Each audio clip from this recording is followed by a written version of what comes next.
माननीय सभापति महोदय, सबसे पहले तो मैं ये कहना चाहूँगा कि कृषि भारतीय अर्थव्यवस्था की रीढ़ है और किसान उसकी आत्मा। किसान की सेवा हमारे लिए भगवान की पूजा जैसी है।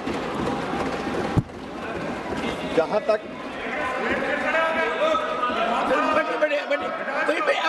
बैठिए, आप बैठिए ना, मंत्री जी बोल रहे हैं। माननीय सभापति महोदय, समिति का गठन हुआ 3 विशिष्ट उद्देश्यों के लिए। एक, किसानों को एमएसपी उपलब्ध कराने एवं व्यवस्था को और प्रभावी बनाने और पारदर्शी बनाने पर सुझाव देने के लिए।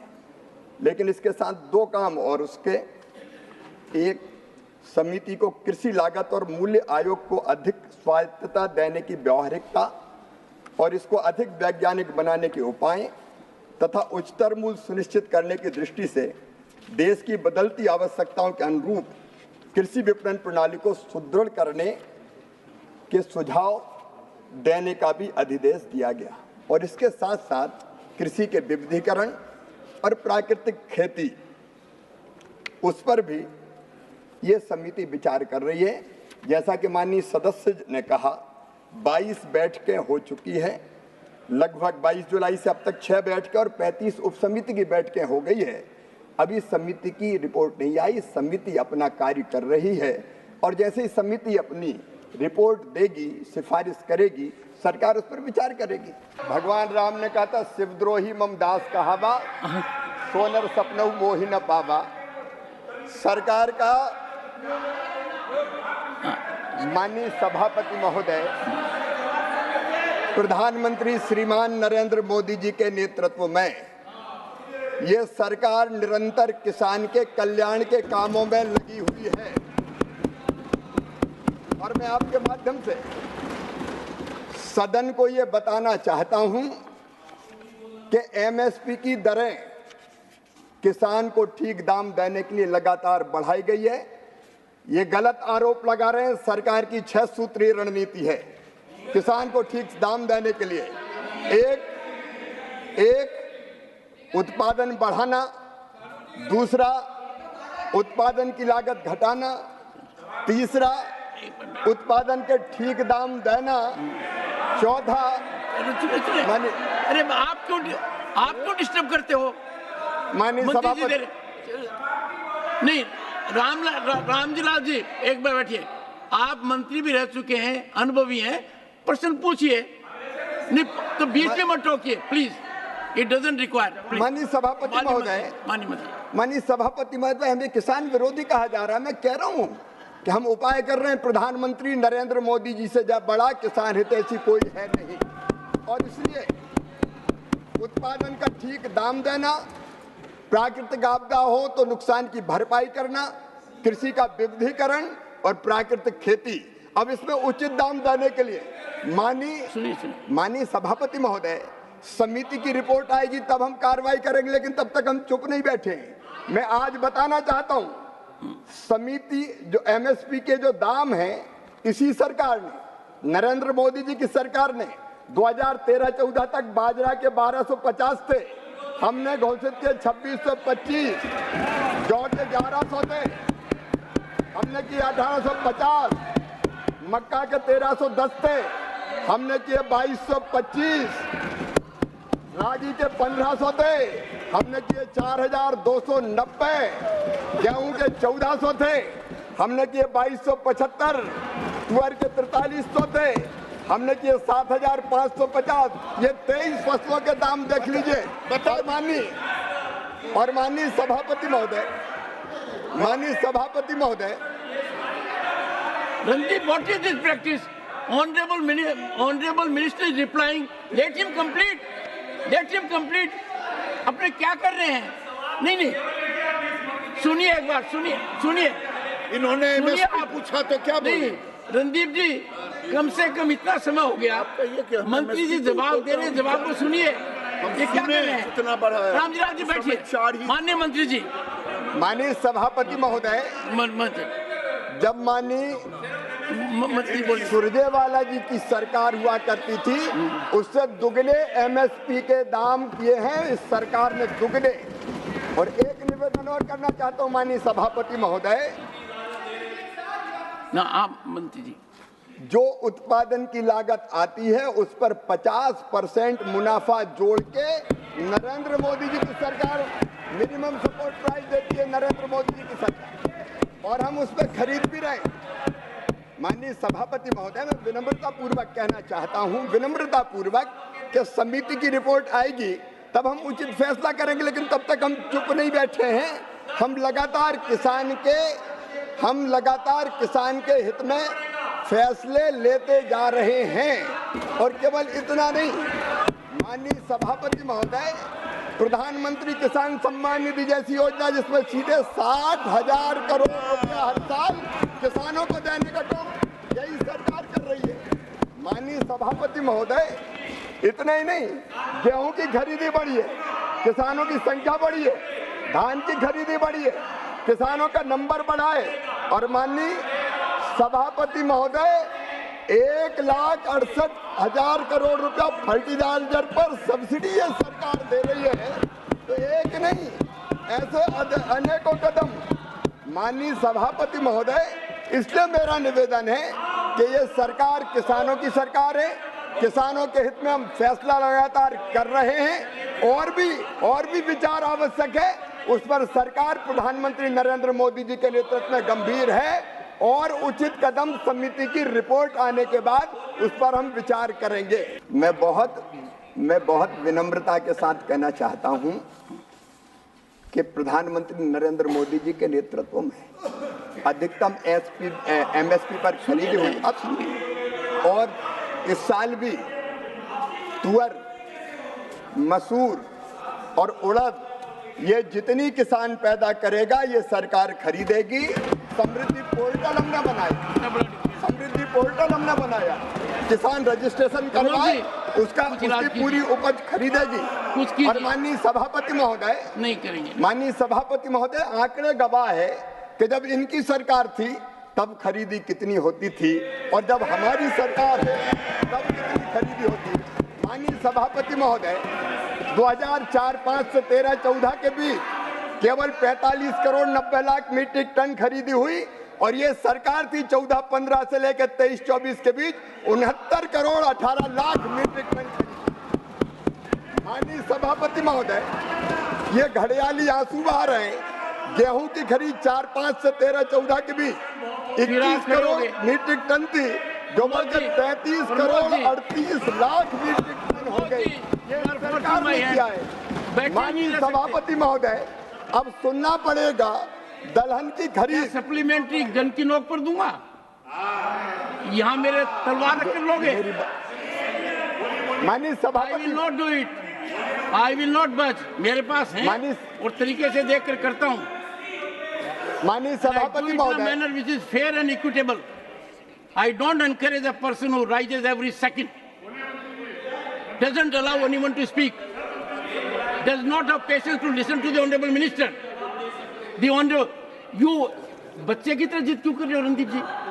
Please don't do it. No, please.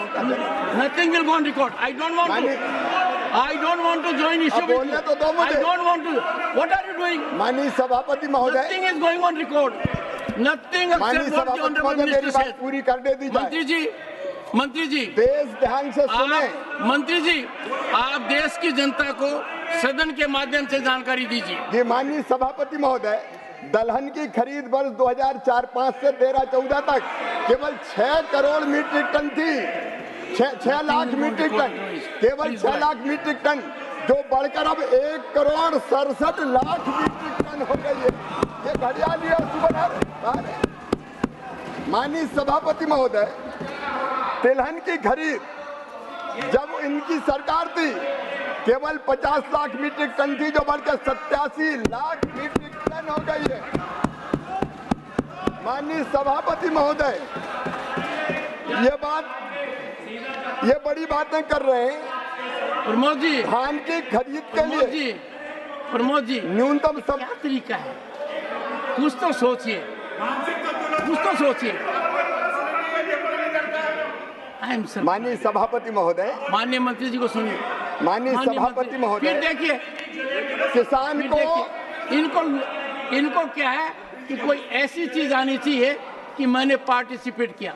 अरे साहब, किसान का मामला है, मेरा तो जीव होता है। मैं जानना चाहता हूँ मंत्री जी से, आप कितना अच्छा सुझाव दिया। एक सुनिए, आज के प्रश्न का सबसे बड़ा फायदा है कि एक माननीय सदस्य ने चाय और कॉफी के बारे में इतनी गंभीर बात कही है जिसका नतीजा निकलेगा।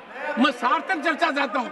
बैठिए, बैठिए। हाँ, माननीय मंत्री। माननीय सभापति महोदय, कपास की गांठ ये खरीदते थे केवल 26 लाख, हमने बढ़ाकर 31.17 लाख कपास की गांठ खरीदी है।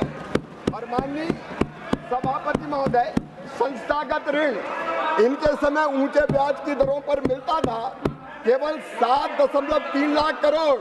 ये नरेंद्र मोदी जी की सरकार है, 25 लाख करोड़ रुपए संस्थागत ऋण दिया जा रहा है। माननीय सभापति महोदय, जब इनकी सरकार थी, धान की खरीद के लिए न्यूनतम समर्थन मूल्य से लाभान्वित किसान केवल 78 लाख थे, अब बढ़ के 1,83,82,248 हो गए। और माननीय सभापति महोदय, गेहूं के खरीद के लिए न्यूनतम समर्थन मूल्य से लाभान्वित होने वाले किसान केवल 20 लाख थे, जो 22,69,264 हो गए। और माननीय सभापति महोदय, मुझे इजाजत दीजिए, ये केवल राजनीति कर रहे हैं। स्वामीनाथन कमेटी की रिपोर्ट में जब ये कहा गया कि लागत पर 50% मुनाफा देकर समर्थन मूल्य घोषित करना चाहिए, यूपीए की सरकार ने, जब मनमोहन सिंह प्रधानमंत्री थे, उन्होंने साफ तौर पर यह कैबिनेट नोट है, मैं इसको सामने सदन के रखना चाहता हूं। इन्होंने ये कहा कि एमएसपी को उत्पादन की भारित औसत लागत से 50% अधिक तय करने की सिफारिश पर यूपीए सरकार ने कैबिनेट में यह कहते हुए स्वीकार नहीं किया कि सीएसीपी द्वारा प्रासंगिक कारकों की व्यवस्था पर विचार करते हुए एक वस्तुनिष्ठ मानदंड के रूप में एमएसपी की सिफारिश की गई है। इसलिए लागत पर कम से कम 50% की वृद्धि निर्धारित करना बाजार को विकृत कर सकता है।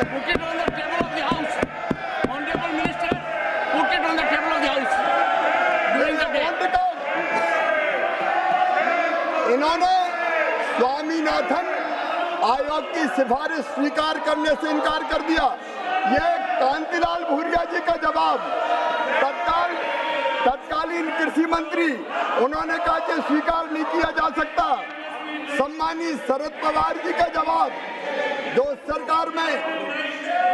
सरकार में मंत्री थे, उन्होंने भी कहा कि सरकार सीपी की सिफारिशों के आधार पर एमएसपी तय करती है और इसलिए पहचानने की आवश्यकता है कि उत्पादन लागत और एमएसपी के बीच कोई आंतरिक संबंध नहीं हो सकता, और उन्होंने इनकार कर दिया, इसको स्वीकार नहीं किया। ये मंत्री केवी थॉमस का जवाब, इस सिफारिश को सरकार ने स्वीकार नहीं किया है क्योंकि एमएसपी की सिफारिश कृषि लागत और मूल्य आयोग द्वारा वस्तुनिष्ठ मानदंडों के आधार पर प्रासंगिक कारकों की व्यवस्था पर विचार करते हुए की जाती है।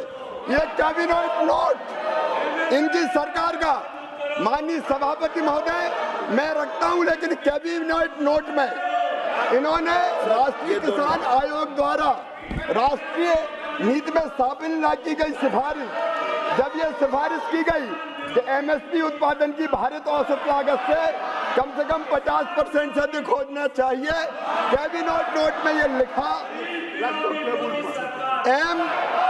एमएसपी की सिफारिश सीएसीपी द्वारा संबद्ध घटकों की किस पर विचार करते हुए बस्तीपूर्वक मानदंड पर की जाती है, अतः लागत पर कम से कम 50% की वृद्धि निर्धारित करने से मंडी में विकृति आ सकती है। कुछ मामलों में एमएसपी व उत्पादन की लागत के बीच मैकेनिकल लिंकेज प्रति उत्पादक हो सकता है, इसलिए स्वीकार नहीं की जा सकता।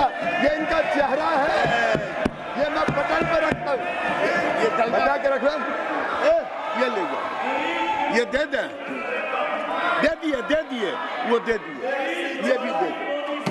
ये इनका असली चेहरा है। ये किसान के नाम पर माननीय सभापति महोदय केवल राजनीति करना चाहते हैं। ये देश को अराजकता में झोंकना चाहते हैं। लेकिन मैं पूरी जिम्मेदारी के साथ कृषि मंत्री के रूप में कहता हूं, प्रधानमंत्री जी के नेतृत्व में खेती को लाभ का धंधा बनाने में और किसानों की आमदनी दुगनी करने में कोई कसर नहीं छोड़ेंगे। हम दिन और रात काम करेंगे। कई फैसले लिए हैं और आगे भी किसान हितैषी फैसले लिए जाते रहेंगे। धन्यवाद माननीय सभापति महोदय। श्री जी न्यूज़।